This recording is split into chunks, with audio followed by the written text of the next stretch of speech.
welcome back.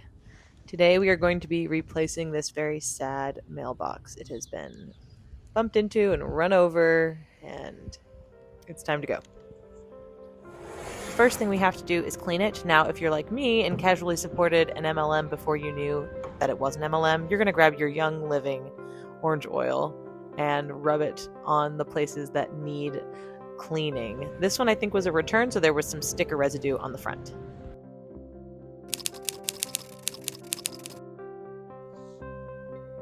Okay, so I've been looking at different fonts to try.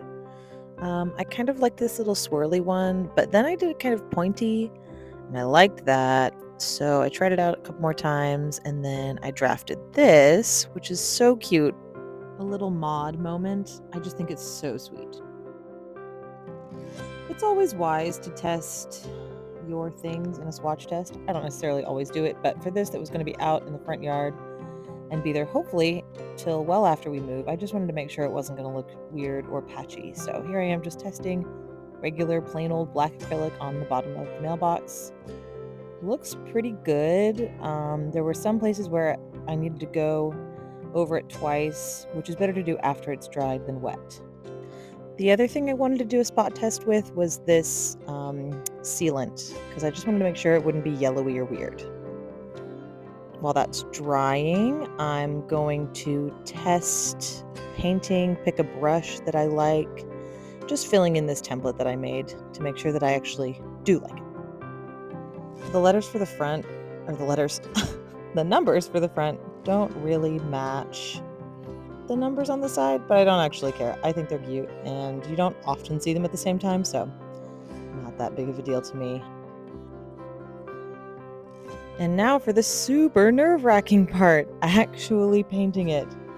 This was super stressful, and it took me a long time to do it, and it's not perfect, but you know what? I've never done anything like this before, so trying to have grace for myself. Obviously, that was just the first pass through. It doesn't look that bad when it's done. To do the stars, I used a ruler and a Sharpie and then went back over it with a super tiny brush and the acrylic paint again. And I just did some little dots to kind of give it that extra 60s something something. And it's done. Look how cute it is. I really like it. I'm so pleased. Whose baby is that?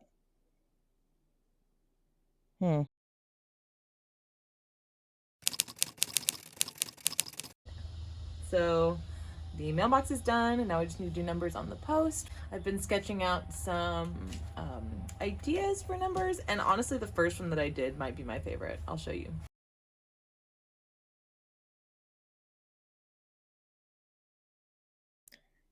And there it is, that one. I also liked this little one, how they kind of interlocked, but I don't know if that's going to be easy to read. Honorable mentions for these two. I just think they're cute. I tried to pick the side of the post with the least texture and the most visual interest. That's the winner. I filmed all of this pencil marking, and you can see approximately none of it. So, you're welcome. Okay, so having done some tests, I think I've landed on these two brushes. It sucks when you don't have like awesome brushes in your stash, but the thin, that you can't really tell, but this one can do thin, this one can do nice thin stuff, and then this one can do the rounding part of it, and I think that's the better combination. And then I'll maybe go in with like a detail brush to get these like rounded edges and stuff, because it's too clunky otherwise. But yeah, we're gonna give it a try.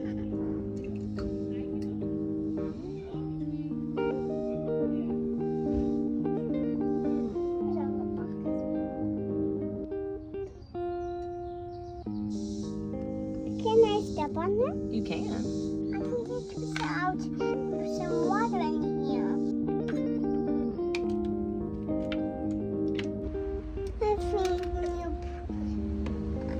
I'm thinking of plants.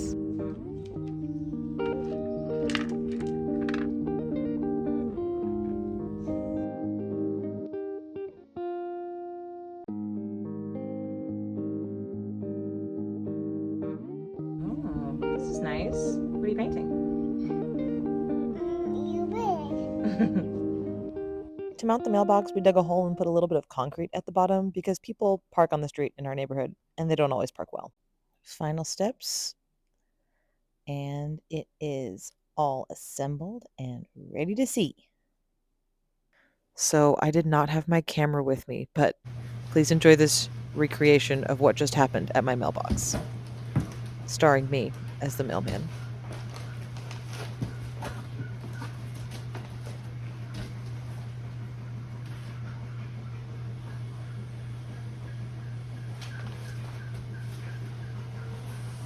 Poor guy.